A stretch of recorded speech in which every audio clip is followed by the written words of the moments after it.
राज्याच्या राजकारणामध्ये 2 वर्षांपूर्वी भारतीय जनता पक्षाच्या प्रवक्त्या राहिलेल्या आरती साठे यांची मुंबई उच्च न्यायालयात न्यायाधीश पदावर नेमणूक करण्यात आली। सर्वोच्च न्यायालयातील कॉलेजियमने मंजूर केलेल्या प्रस्तावानुसार मुंबई उच्च न्यायालयामध्ये 3 नवीन न्यायाधीशांची नेमणूक करण्यात आली। त्यामध्ये आरती साठे यांचं देखील नाव आल्यानं राजकीय वर्तुळामध्ये अनेकांच्या भुवया उंचावलेल्या आहेत।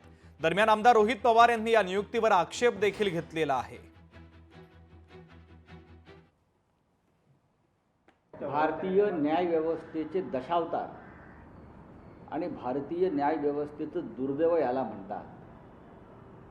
एक लक्षात घेतलं पाहिजे, पक्ष कोणताही असेल, पण भारतीय जनता पक्षाच्या काळामध्ये त्या पक्षाचे जे प्रवक्ते राहिलेले आहेत, ज्याने भाजपा विरोधकांवर अत्यंत कठोर शब्दात टीका केलेली आहे आणि मोदी शहांच्या चुकीच्या भूमिकांना समर्थन दिलं आहे, अशी व्यक्ती ती कोणी असेल, तिला मुंबई उच्च न्यायालयाच्या न्यायमूर्तीपदी नेमणं हे मुंबई उच्च न्यायालयाच्या महान परंपरेला कलंकित करणारं आहे। मी कोणाही वरती आमचा व्यक्तिगत आकस नाही।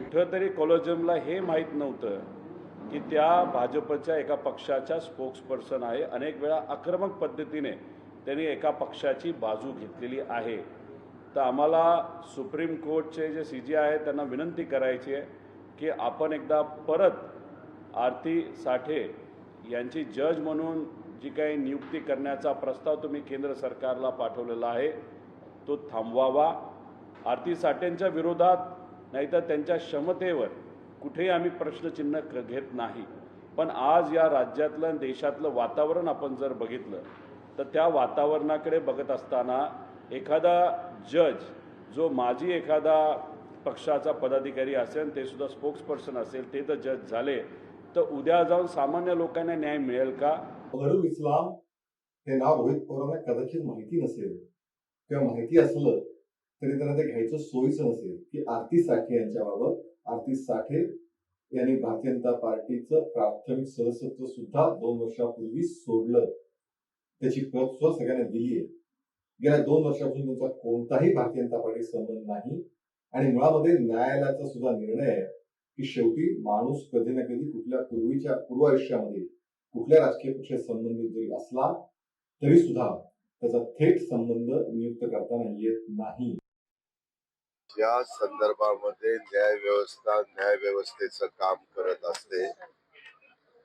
त्याचा कुणाचा निर्णय घ्यायचा, काय घ्यायचा, ह्याच्यामध्ये कुठंही केंद्र सरकारचा राज्य सरकारचा हस्तक्षेप नसतो।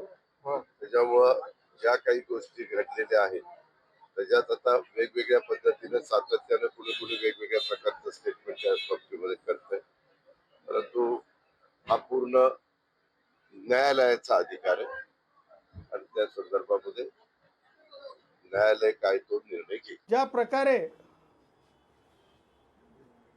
त्यांनी वक्तव्य केलं की राजकीय पक्षाची व्यक्ती प्रवक्त्या आहेत होत्या आणि त्यांना माननीय उच्च न्यायालयाच्या न्यायाधीशपदी निवडीच्या बाबतीमध्ये जी शिफारस झाली त्याच्यावर त्यांनी आक्षेप घेतला।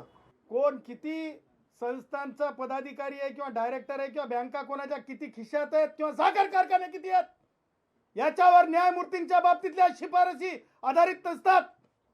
त्याकरिता भारताच्या संविधानाला वाचावं लागत असतंय, ज्ञानार्जन करावं लागत असतंय।